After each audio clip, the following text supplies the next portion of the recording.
സ്ഥാനാർത്ഥികളൊക്കെ പേര് പറഞ്ഞ് നിങ്ങൾ തോൽപ്പിക്കണേ പടച്ചോനെ, ഞങ്ങൾ നേതാക്കന്മാരെ മാനം കെടുത്തല്ലേ റബ്ബേ എന്നൊക്കെ ജുമുഅന്റെ സദസ്സിലൊക്കെ ജുമുഅക്ക് ശേഷവും പച്ചയായി സമ്മേളനങ്ങൾക്കും ദുആ ചെയ്യുമ്പോഴൊന്നും സമസ്തയുടെ ഒരു ആലിമും എന്ന് പറഞ്ഞോ? എന്തെങ്കിലും പറഞ്ഞോ പടച്ചവനോട്? എന്തേ?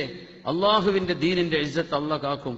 അങ്ങനെയാണ്. അബ്ദുൽ മുത്തലിബ് എന്നവര് അന്ന് മക്കം പൊളിക്കാൻ വേണ്ടി അബ്രഹത്ത് വരുമ്പോഴേ അബ്രഹത്ത് ചോദിച്ചില്ലേ, അബ്ദുൽ മുത്തലിന്റെ 200 ഒട്ടകം തരുമോ? നിങ്ങൾക്ക് നിങ്ങളെ കഅബയെ കുറിച്ച് പേടില്ലേ?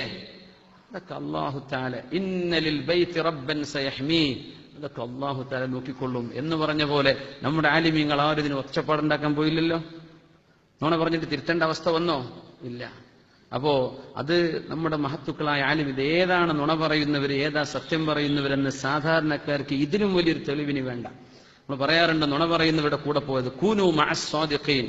ഒരു നുണയല്ല, എത്രയോ നുണകൾ പറഞ്ഞ അനുഭവങ്ങൾ ഉണ്ടാകുമ്പോഴാ വേദനയോടുകൂടെ നമ്മൾ പറയുന്നത് ആ വഴിക്ക് പോവല്ലേ, ആ വഴിക്ക് പോവല്ലേ. കളവെന്ന് പറയുന്ന, നുണയെന്ന് പറയുന്ന സാധനം യഹ്ദി ഇലൽ ഫുജൂർ, തിന്മയിലേക്കാണ് പോവുക. വൽ ഫുജൂർ യഹ്ദി ഇലന്നാർ, തിന്മ നരകത്തിലേക്കുമാണ്. അല്ലാഹു തആല പുറത്തു കൊടുക്കട്ടെ.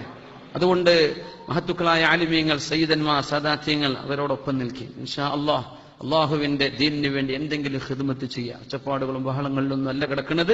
നമ്മൾ ഈ ഉമ്മത്തിന് നന്മയുടെ വഴി കാണിച്ചു കൊടുക്കാൻ എന്തെങ്കിലും ദീനി ഖിദ്മത്താണ് നമുക്ക് ചെയ്യേണ്ടത്. അതിന് മഹാന്മാരായ ഉസ്താദുമാരുടെ കൂടെ നിൽക്കാൻ അള്ളാഹു അവർക്കൊക്കെ ദീർഘായുസ്സും ആഫിയത്തും കൊടുക്കട്ടെ. മരിച്ചുപോയി നമ്മുടെ സാദാത്യങ്ങൾക്ക് അള്ളാഹു പുറത്തു കൊടുക്കട്ടെ. അൽഹംദുലില്ലാഹ് ഹംദൻ യുവാഫി നിഅമഹു യുകാഫിഉ മസീദ. اللهم صل على سيدنا محمد وعلى آل سيدنا ومولانا وحبيبنا محمد.